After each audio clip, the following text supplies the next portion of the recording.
mais uma escola bíblica semanal. Eu convido você, neste momento que antecede ao estudo da Palavra de Deus, a ler junto comigo a Palavra do Senhor no livro do Apocalipse. Nós temos estudado às terças-feiras, nessa escola semanal, as epístolas escritas, as cartas, né, que estão descritas aí no Apocalipse. E hoje nós vamos ler o Apocalipse capítulo 4, do verso 8 até o verso 11, esse texto da Palavra do Senhor que nos convida a adorá-lo nesse momento devocional. Apocalipse 4, verso 8 ao verso 11, assim diz a Palavra de Deus. E os 4 seres viventes, tendo cada um deles respectivamente 6 asas, estão cheios de olhos, ao redor e por dentro, não tem descanso nem de dia nem de noite, proclamando: Santo, Santo, Santo é o Senhor Deus, o Todo-Poderoso, aquele que era, que é e que há de vir. Quando esses seres viventes derem glória, honra e ação de graças ao que se encontra sentado no trono, ao que vive pelos séculos dos séculos, os 24 anciãos prostrar-se-ão diante daquele que se encontra sentado no trono, adorarão o que vive pelos séculos dos séculos e depositarão as suas coroas diante do trono, proclamando: Tu és digno, Senhor, e Deus nosso, de receber a glória, a honra e o poder, porque todas as coisas criaste, sim, por causa da tua vontade vieram a existir e foram criadas. Resposta à palavra de Deus, para que nós juntos possamos adorá-lo. Eu convido você a abrir o seu inário no hino de número 11, do inário presbiteriano, e no 11, Santo, Santo, Santo é o Senhor.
Santo é o Senhor dos exércitos, toda a terra está cheia da sua glória.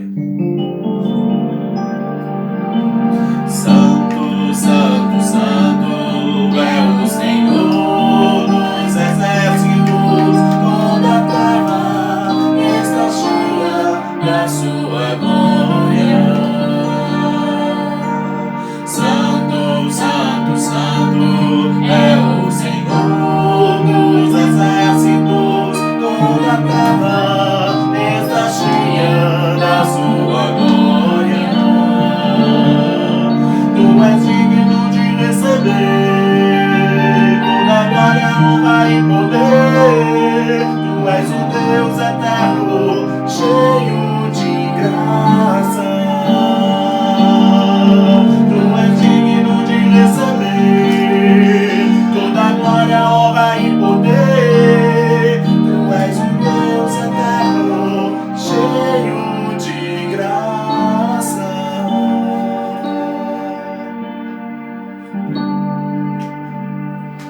Louvado seja o nome do Senhor, que tenhamos um bom estudo. Chegamos à nossa lição de número 7, a Igreja de Sardes, carta à Igreja de Sardes. Eu convido você a abrir a palavra de Deus no livro do Apocalipse, no capítulo 3, para nós lermos do verso 1 ao verso 6, Apocalipse, capítulo 3, verso 1 ao verso 6, e assim nos diz a palavra de Deus. Ao anjo da igreja em Sardes escreve: estas coisas diz aquele que tem os 7 Espíritos de Deus e as 7 estrelas. Conheço as tuas obras, que tens nome de que vives e estás morto. Sê vigilante e consolida o resto que estava para morrer, porque não tenho achado íntegras as tuas obras na presença do meu Deus. Lembra-te, pois, de que tens recebido e ouvido, guarda-o e arrepende-te. Porquanto, se não vigiares, virei como ladrão e não conhecerás de modo algum em que hora virei contra ti.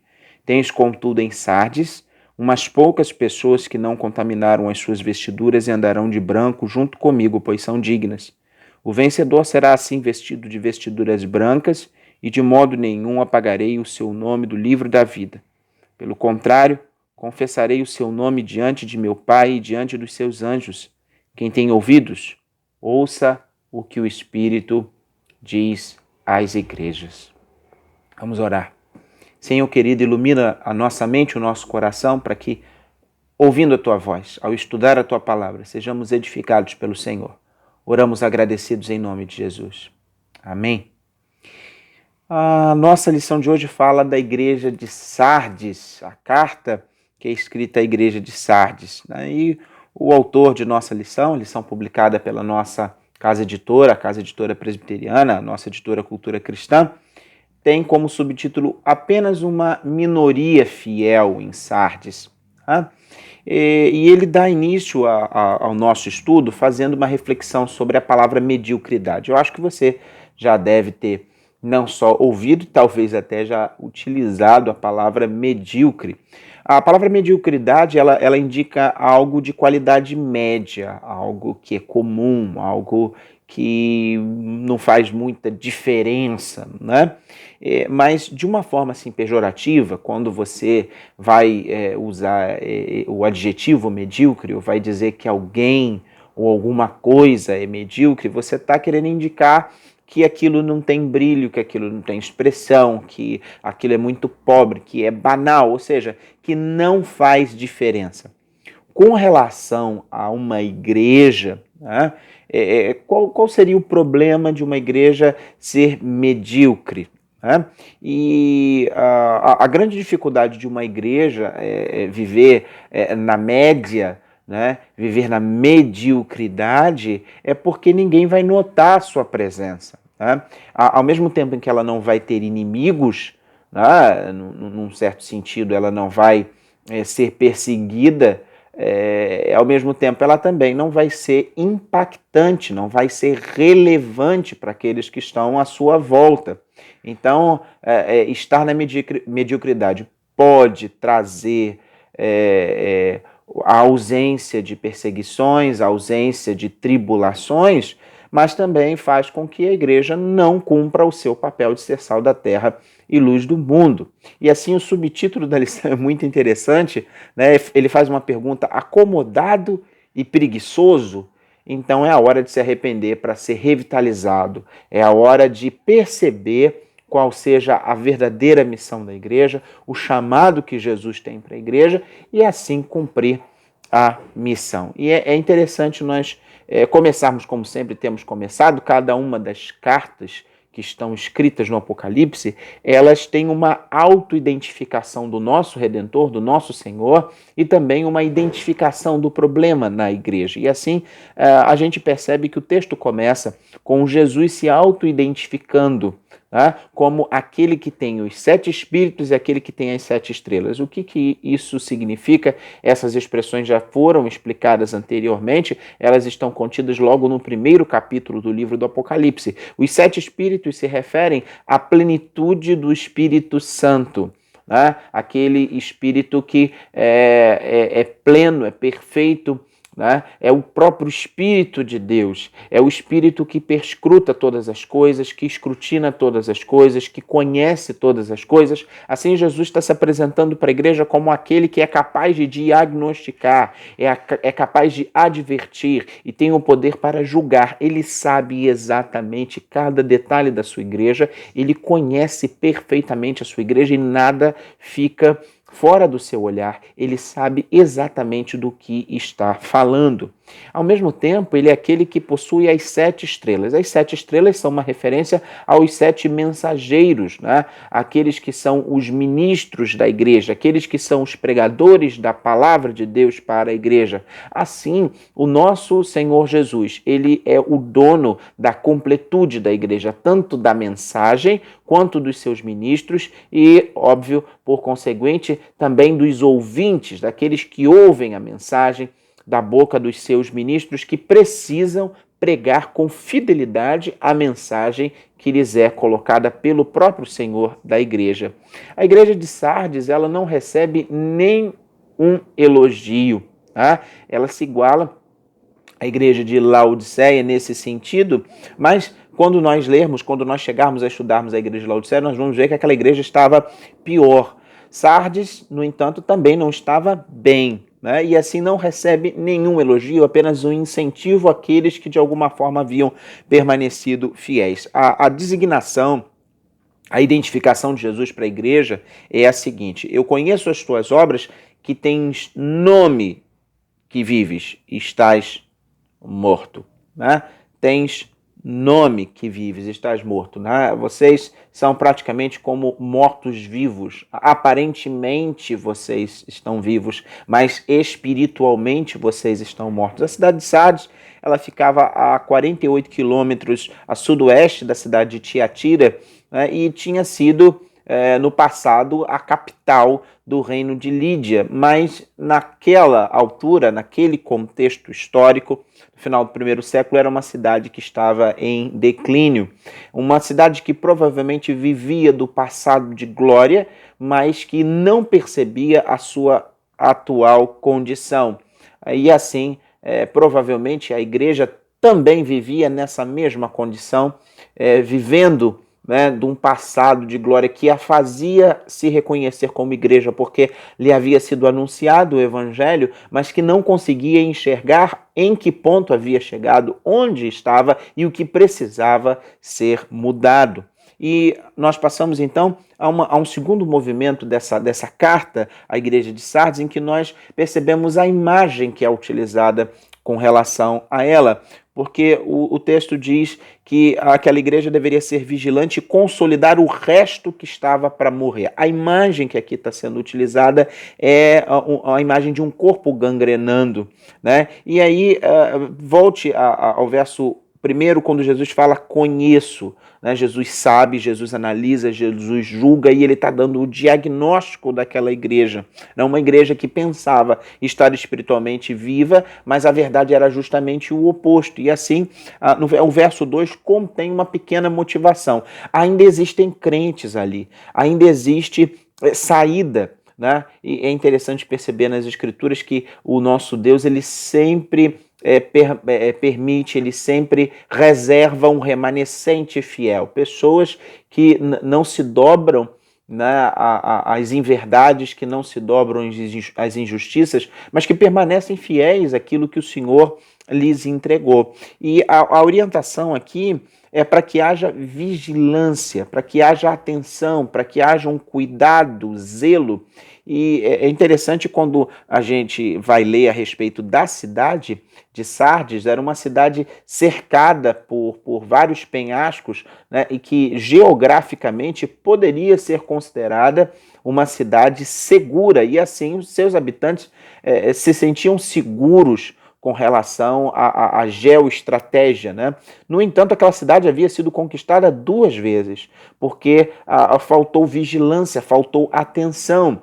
E a igreja aqui é chamada, a partir, né, do seu contexto, a ser vigilante, a ser cuidadosa, a ser zelosa e a consolidar o resto que está para morrer. Consolidar significa que fazer prosperar, fazer desenvolver, fazer multiplicar o que estava para morrer, mas não vai mais morrer se a igreja atentar, a igreja atender àquilo que o Senhor Jesus está ensinando. Qual é a imagem que está sendo usada aqui? É uma imagem de um corpo que tem partes em gangrena. E se essas partes elas não forem amputadas antes que a infecção chegue ao restante do corpo, todo o corpo vai morrer porque os órgãos vitais do corpo serão atingidos pela infecção. Então, a parte que está sã, a parte que está sadia, ela precisa ser cuidada, precisa ser tratada, precisa de remédio, precisa de atenção, precisa de cuidado, antes que a infecção chegue até ela. E o que está já morto precisa ser removido, precisa ser tirado. A preocupação aqui não é com a parte que está morta. É algo interessante a se perceber nessa carta, né? Ainda que, de fato, aqueles que ainda são fiéis se tornem um verdadeiro exemplo para aqueles que estão mortos espiritualmente, mas a preocupação aqui já não é com a parte morta, né? Não se tem uma preocupação em fazer com que eles voltem a si, né? Mas é uma preocupação com aquela parte que está para morrer, aquela parte que, se não prestar atenção, né, eles mesmos vão morrer. E assim, então, a gente tem uma consideração de que não adianta a gente ficar dando murro em ponta de faca, né? E tantas vezes é muito complicado quando nós ouvimos as mensagens, quando nós estudamos, né, a palavra de Deus, e nós queremos aplicar sempre a palavra ao outro, né? A gente olha, aquele ali está morto, ou aquela parte ali está ruim, aquele ministério não está funcionando, né? A palavra aqui, ainda que obviamente o nosso Senhor Jesus ele esteja falando para a totalidade da igreja, né, com vistas a fazer com que aqueles que estejam mortos revivam, mas há uma preocupação muito grande com aqueles que não se dobraram, com aqueles que ainda estão em integridade, para que a partir desses, né, desse remanescente fiel, haja uma revitalização, haja uma transformação no quadro, né? Então, Jesus aqui, ele fala inicialmente, num primeiro momento, aqueles que já lhes são fiéis, para que permaneçam fiéis, mas que tenham cuidado, porque eles também poderão ser atingidos por essa condição de morte, se não atentarem para a necessidade de perseverança, de vigilância, de consolidação do que até então já realizaram. Qual era o problema, então, em Sardes, né? E o texto afirma, eu não tenho achado íntegras as tuas obras na presença do meu Deus. Eu não tenho achado íntegras as tuas obras. Eu não tenho visto o seu serviço como um serviço completo na presença de Deus. Não basta vocês andarem nessa mediocridade, não basta vocês viverem um cristianismo comum, vocês precisam viver a totalidade, a integralidade, né, da palavra de Deus na presença de Deus. Os intérpretes, eles concordam que ao ler essa carta escrita à igreja de Sardes, eles percebem, né, que aquela igreja ela vivia um cristianismo inexpressivo, um cristianismo irrelevante, um cristianismo que não causava nenhum impacto, né?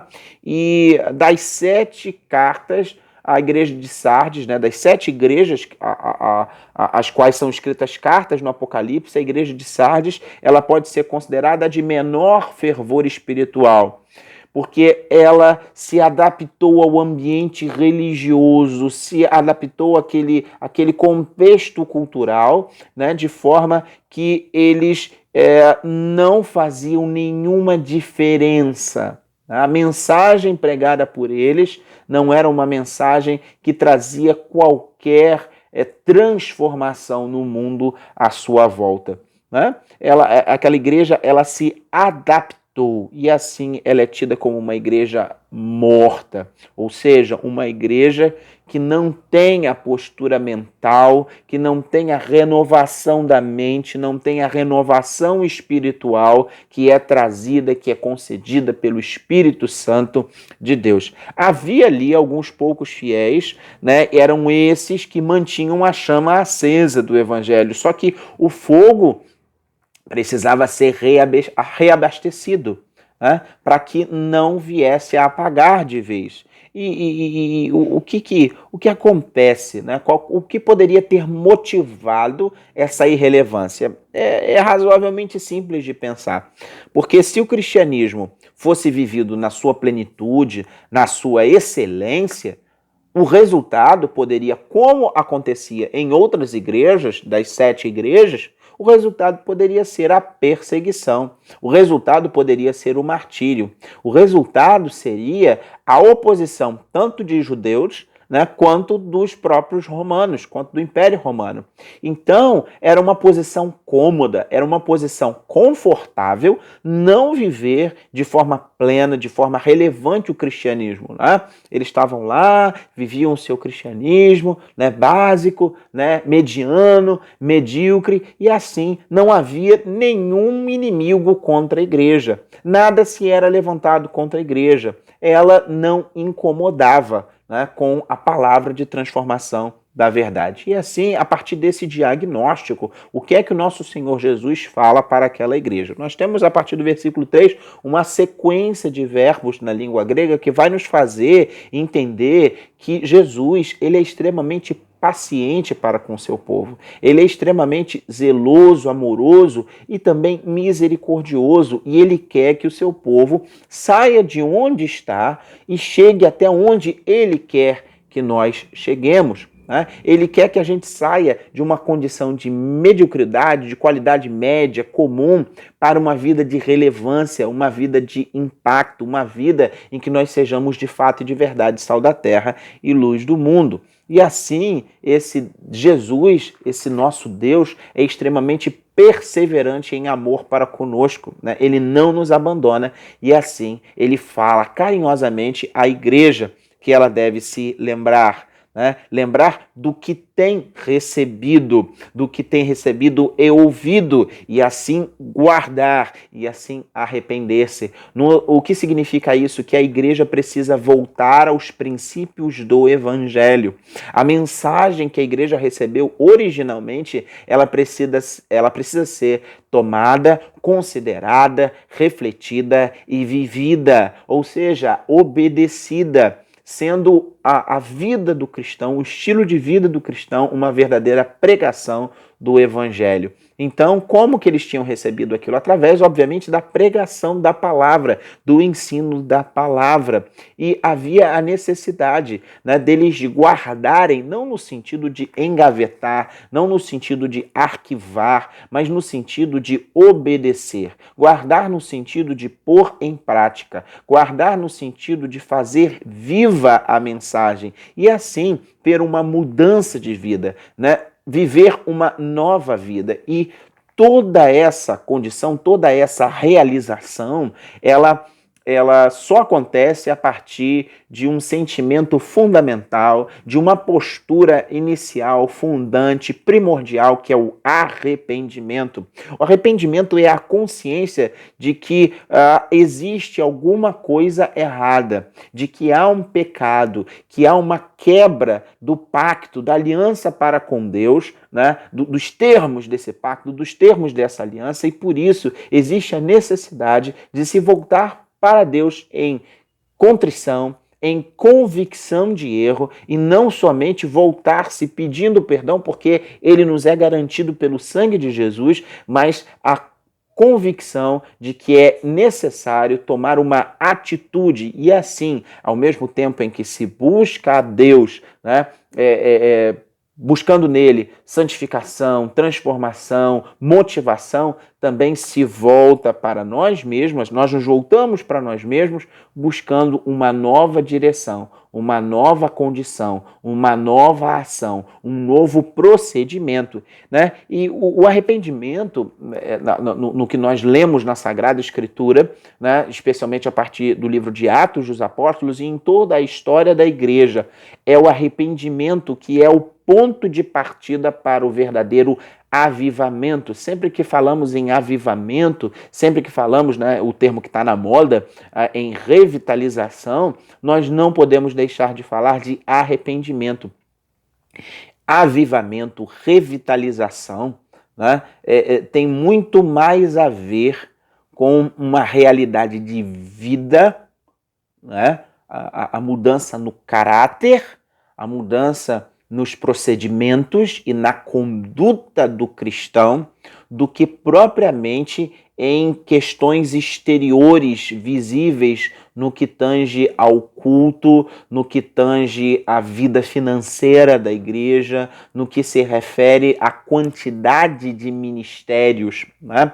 Avivamento está relacionado a uma igreja que vive conscientemente, constantemente, de forma perseverante, a vida no Espírito Santo de Deus, né? E ainda que de fato e de verdade na história da igreja nós temos visto e testemunhado que o avivamento realmente tem uma correlação com o número de crentes, no sentido de que uma igreja viva é uma igreja que se multiplica, porque o Espírito Santo age e pessoas passam a conhecer que Jesus Cristo é o Senhor, né? Nós precisamos considerar que é possível pequenas igrejas, pequenos grupos serem de fato avivados e serem impactantes, né? E talvez em lugares em que há a perseguição, essas igrejas, apesar do seu número com relação ao todo que lhe persegue,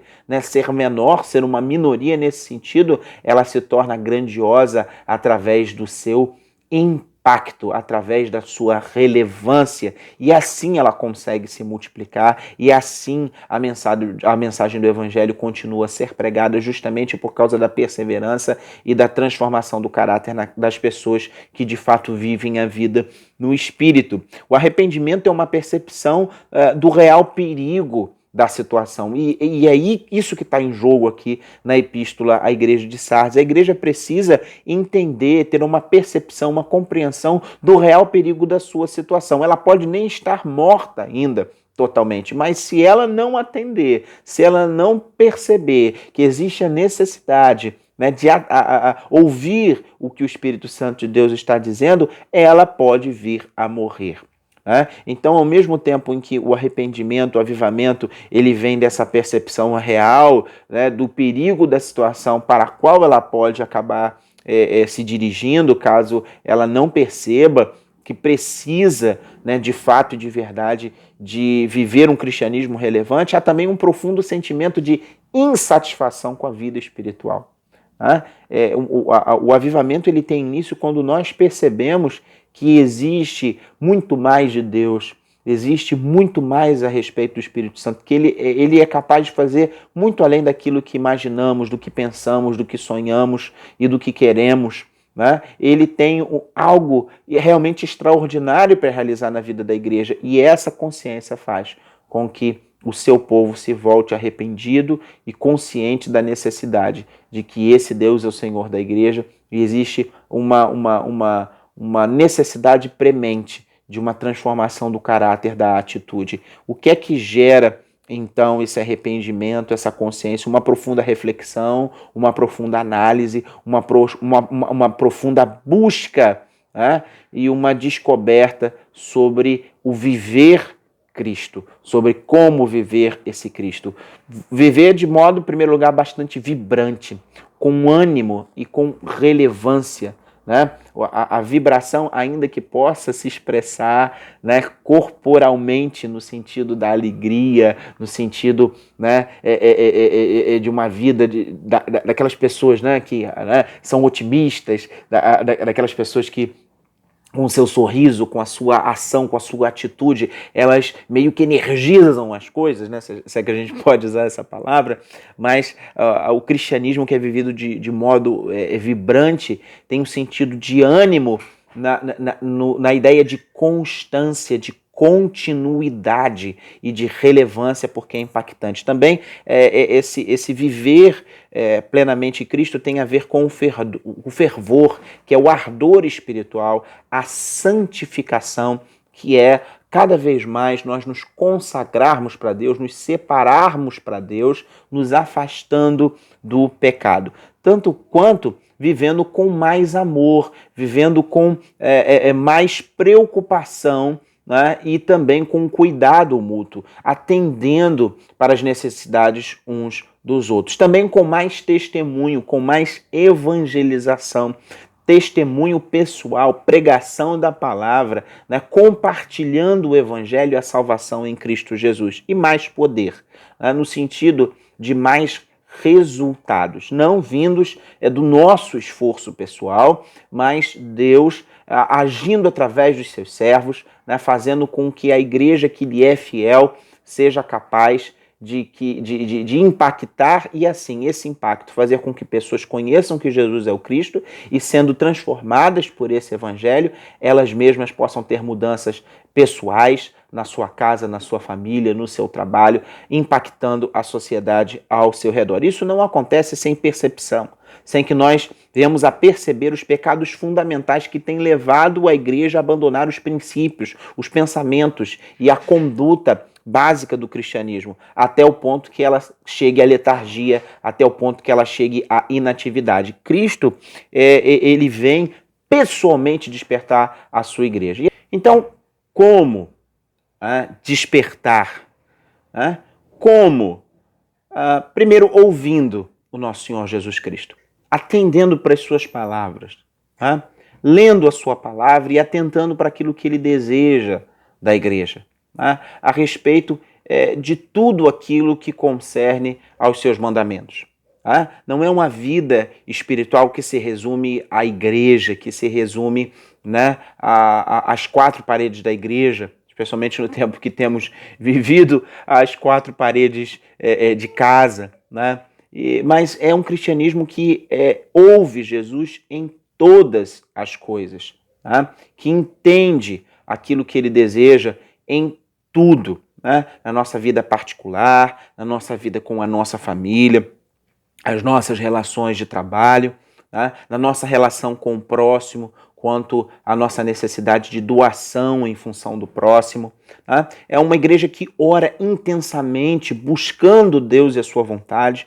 É uma igreja que persevera na oração, que persevera em buscar a vontade do Senhor em oração, que não faz da oração apenas um momento de pedidos, né, em que nós despejamos todos os nossos desejos diante de Deus. Não que a oração também não tenha lugar para os nossos pedidos, mas uma igreja que queira, de fato, agradar a Deus e busque o Senhor em oração, buscando estar com Deus, desfrutar da presença de Deus e ouvir o que Ele tem a nos dizer quanto ao que Ele quer transformar em nós. Né? Não uma oração consumista, né? Não uma oração que apenas quer se aproveitar de Deus e das suas bênçãos, mas que quer desfrutar, né, de ser transformado e ele mesmo, aquele que ora, ser um instrumento de bênçãos. Né? E, claro, esse despertar está relacionado também à perseverança, ao não desistir, ao se manter fiel. Às vezes nós temos uma tendência, quando achamos que está demorando muito, né? A gente quer avivamento para ontem, né? A gente quer transformação para ontem. Né? Mas Deus tem o seu processo, tem um caminho que Ele quer que nós venhamos a trilhar para chegar até onde Ele quer que nós estejamos. Nós precisamos ser trabalhados por Deus e precisamos seguir, né, ouvindo e orando intensamente, não desistindo, né, buscando aplicar nas nossas vidas a verdade do Evangelho. E assim, existe uma consideração muito forte nesse texto aqui, que ela está dentro do contexto do livro do Apocalipse, e a expressão que é utilizada como em outros trechos da Escritura, Jesus afirma que eu vou vir como um ladrão, ou seja, vocês não sabem quando eu vou vir, vocês não sabem quando eu vou chegar, por isso vocês precisam ser vigilantes, vocês precisam estar prontos, né? A motivação para a santificação é justamente essa presença de Jesus. Todas as igrejas, todas as 7 igrejas aqui no livro do Apocalipse, elas estão sendo alertadas nesses termos. Esse é o tema fundamental do livro do Apocalipse, né? A ideia de que Jesus está voltando. E aqui nós temos 2 sentidos. Ela pode estar se referindo, e claro, num primeiro sentido, está se referindo ao juízo final, ao dia em que Jesus há de vir, né, para julgar vivos e mortos, e nesse dia aqueles que são dele reinarão com ele, mas pode também estar falando do seu juízo parcial, no sentido de que ele vem para com a igreja e ele disciplina a sua igreja, aqueles que não se arrependem, aqueles que não são quebrantados, aqueles que não entendem que há uma necessidade de renovação, de transformação, uma necessidade de obediência a Deus, eles são movidos para que eles não causem mais dano à igreja, né? E existe um excerto aqui no final da lição, né, que vai falar a respeito da realidade do joio no meio do trigo, né? A realidade da igreja visível e da igreja invisível.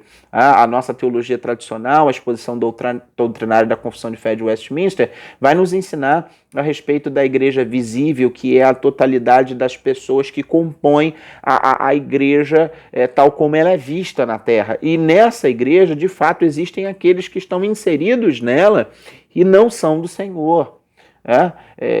Como nos diria o Senhor Jesus, é o joio misturado no trigo, e chegará o dia em que esse joio vai ser separado de forma completa e final.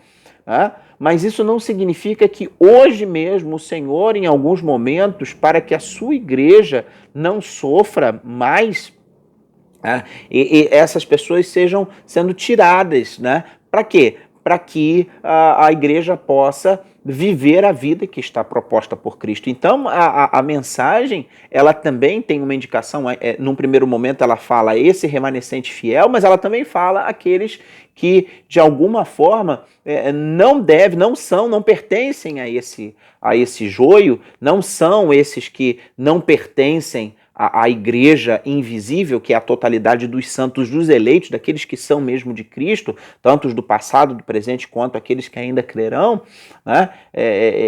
Mas esse Deus, ele olha para a igreja e ele quer que aqueles que são verdadeiramente dele não sejam confundidos com esses que não são dele. E assim a igreja é chamada a viver em integridade, a viver em todos os aspectos da vida uma relação com Deus. Existe uma parcela fiel, esses são o exemplo para os outros, esses são o ponto de partida para se alcançar os outros, né? Aqueles que não se contaminaram. As imagens aqui são muito bonitas, né? Os que não se contaminaram é um símbolo para o pecado, a contaminação, né? Aqueles que não se entregaram. Vestes, né? Essas vestes que são vestidas aqui são um símbolo do estilo de vida, né? E o branco, como bem sabemos, é um símbolo de pureza e de santidade. E assim Jesus nos encoraja, dizendo: eu vestirei pessoalmente aqueles que são fiéis, eu abençoarei pessoalmente aqueles que são fiéis, né? E eu os confessarei. O nome deles não vai ser apagado do livro da vida. Eu vou confessar o nome deles diante do meu Pai, aqueles que me pertencem verdadeiramente. Que coisa linda será provado pelos lábios de Jesus, que coisa maravilhosa é sabermos que no último dia, né, ele vai dizer: não, esse aqui é meu. Esse aqui, esse aqui não será julgado, esse aqui não será perdido, esse aqui é meu, ele me foi fiel, esteve comigo, esse é o meu servo. Assim, queridos, quem tem ouvidos, ouça o que o Espírito diz à igreja. Nós precisamos compreender que tantas e tantas vezes o cristianismo que temos vivido não é um cristianismo relevante, e isso precisa ser um sinal de alerta para a gente. Não de um povo que se contenta com pouco, mas um povo que sabe que Deus é muito maior do que nós podemos perceber. Esse Deus, ele tem muito mais a realizar na vida da sua igreja. E por isso, nós precisamos e devemos viver com Cristo Jesus, o nosso Redentor. Que o Senhor, da vida, da graça, nosso Deus, nos dê a sabedoria para nos santificarmos, para buscarmos a Ele e nos consagrarmos com tudo o que somos. Que a integralidade da nossa vida seja para a honra e glória do nosso Senhor Jesus. Assim eu convido você, querido, a cantar junto comigo, encerrando este estudo, o hino de número 121 do Inário Novo Cântico, Inário Presbiteriano. Vamos fazer essa oração, pedindo a Ele que nos oriente, que nos conduza. Quem tem ouvidos, ouça o que o Espírito diz às igrejas. Oremos juntos com esta canção.